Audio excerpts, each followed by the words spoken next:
Welcome to Close Listening. I'm Zach Morgenstern, joined as always by silent co-host Ludwig von B.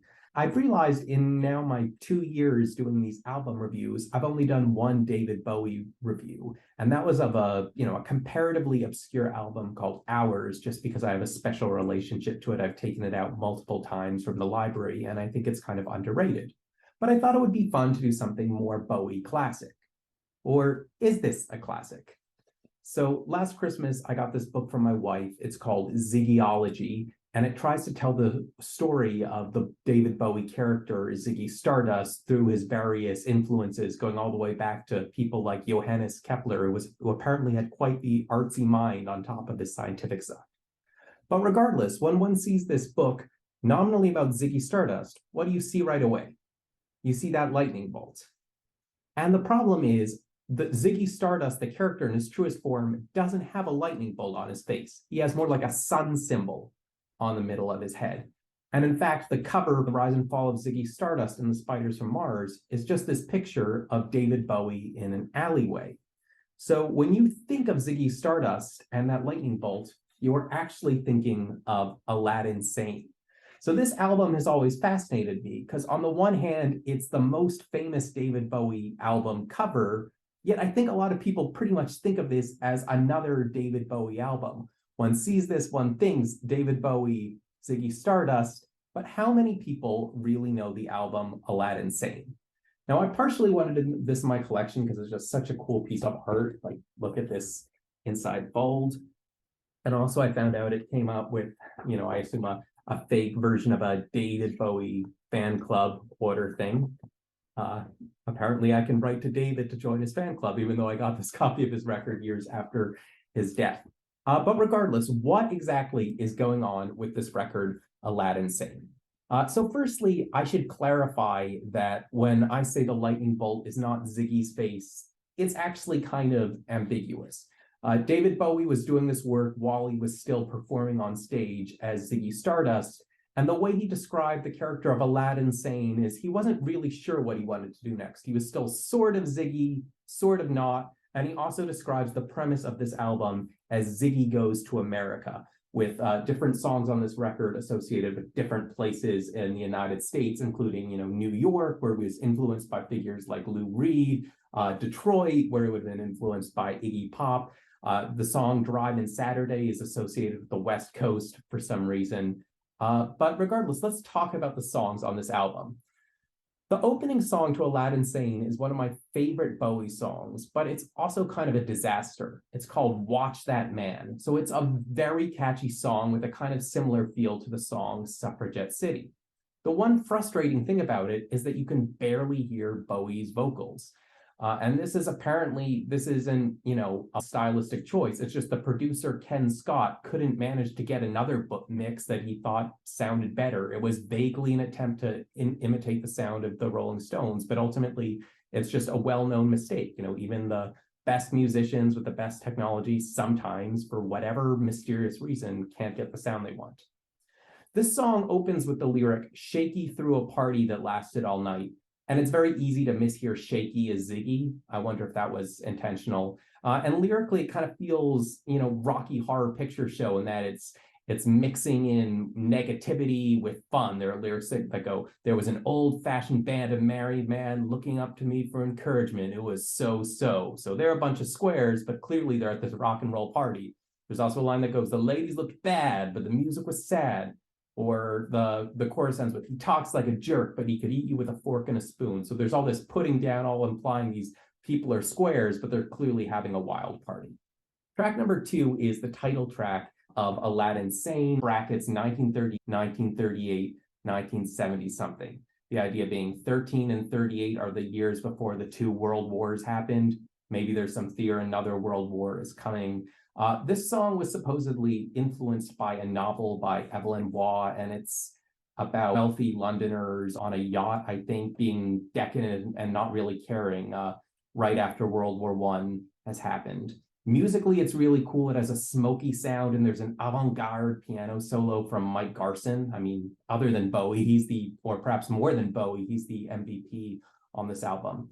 This is a very short song lyrically, which I think is what holds it back from being a classic, but it is a very unique sound, mysterious, relaxed, kind of drugged out. Again, as if you're this person who doesn't have a care in the world, but also you're kind of missing something, like something wrong is going on. Track number 3 is Drive-In Saturday. This is a nostalgic song for the 50s, which is kind of funny, given that this is written in the 70s. And some of the things it's nostalgic for are even later than the 50s. There are references to Mick Jagger and Twiggy. So there's something surreal going on here. Bowie's picking up on this pastness 50s aesthetic, but somehow perceiving it from another more haunted angle. Track number 4 is called Panic in Detroit. Lyrically, it's not a short song, but it's certainly fast-moving in its subject matter. Supposedly, it's just based on stories about Bowie's friend Iggy Pop, as well as a run-in he had with a drug dealer. And it's just this sort of chaotic portrayal of someone living a life of crime in Detroit. And musically, it sits right on the border of just being pure chaos, but there's just enough in the production that it ends up sounding just enough melodic that it sounds good. It's a wonderful combination of guitar screeching, hand drums, and ambient noise. I think what's fascinating about Bowie is that he's like this compromise between, beautiful, Neil Diamond or Elton John kind of stuff, as well as hard, screechy punk. He creates music that's just at the perfect intersection for all kinds of modern music listeners. And I don't love Panic in Detroit, but it's a great balancing of things. Track number 5 is Cracked Actor. But David Bowie performed this one live, holding a skull as if he was Hamlet talking to Yorick. But much of the lyrics, they don't feel like high art Shakespeare stuff. It's lots of sexual innuendo, and it just seems to be he's saying, yes, I'm this important actor, but at the end of the day, I have the same depraved urges as ordinary people.